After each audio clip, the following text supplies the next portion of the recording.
A few days ago, a small 6-person double elimination community run tournament took place with an Amethyst steel deck topping.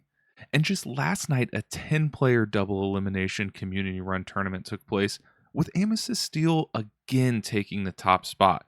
So let's go ahead and take it the deck list and go through my thoughts. Starting off with the characters, with 3 copies of Captain Hook Forceful Duelist, then we have 3 copies of Magic Broom Bucket Brigade, 3 copies of Prince Eric Dashing and Brave, onto 2 copies of Elsa Snow Queen.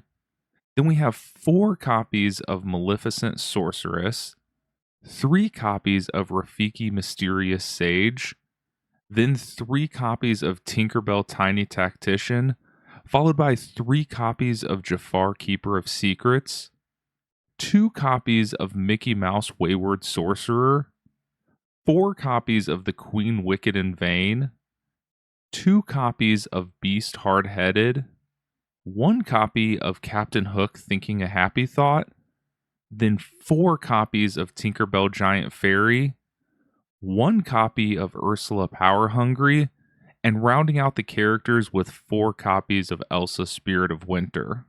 For the action cards, we have 4 copies of Smash, 4 copies of Friends on the Other Side, and 4 copies of Grab Your Sword. And finally, for the items, we have 3 copies of Magic Mirror, 1 copy of Ursula's Cauldron, and 2 copies of White Rabbit's Pocket Watch. You know, I was skeptical when I saw the first tournament top that this deck would be able to keep up with those top decks like Amethyst Ruby, but after playing quite a bit of it, I really think this deck does have good answers to most meta decks. Our low end with Captain Hook, Magic Broom, and Prince Eric gives us the ability to challenge early game.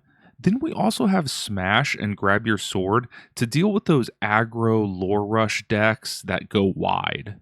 Amethyst provides our great draw power with Maleficent, the Queen, Friends on the Other Side, and Magic Mirror. These draw options really help us find the pieces we need to deal with what the opponent has on the board.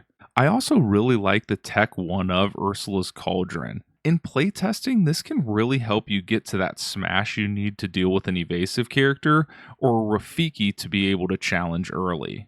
Tinkerbell Giant Fairy is obviously a great card, letting us spread out some damage when played, and then when we banish a character with her, we get to add more damage. I hadn't played with Captain Hook Thinking a Happy Thought much, but actually really like him in this deck. Being able to go Captain Hook Forceful Duelist on 1 and then shift into Captain Hook Thinking a Happy Thought on 3 is a great combo. This gives us a 5-cost character that can let us sing Grab Your Sword for free, while Captain Hook can't be challenged by 3 cost or less cards. He's also effectively a 5-strength card that we can challenge with on turn 3. The Mickey Mouse Magic Broom combo is a nice addition as well, with the brooms being 1 cost while Mickey is in play, and when they are played, you get to shuffle back in something from your discard pile.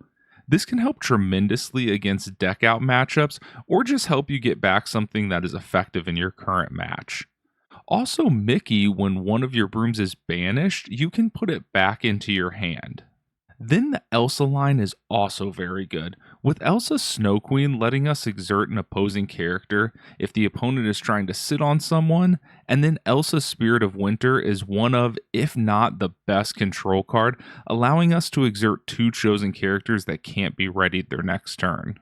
I found Ursula Power Hungry to be a little lacking in my testing. She's obviously a 3-lore quester with 8 willpower, but not being able to be inked left her dead in my hand when I drew her, and in late games when I had enough ink, I didn't find myself needing her that much.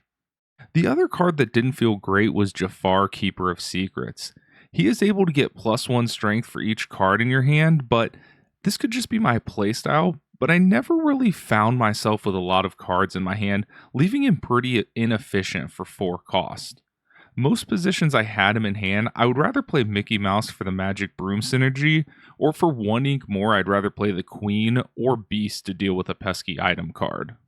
Overall, this deck is a great option to pick up and play, but I'd love to hear your comments on it. I really love this early meta and seeing diverse decks being able to keep up, and I'm excited to see how these decks continue to morph as more and more players test and tune.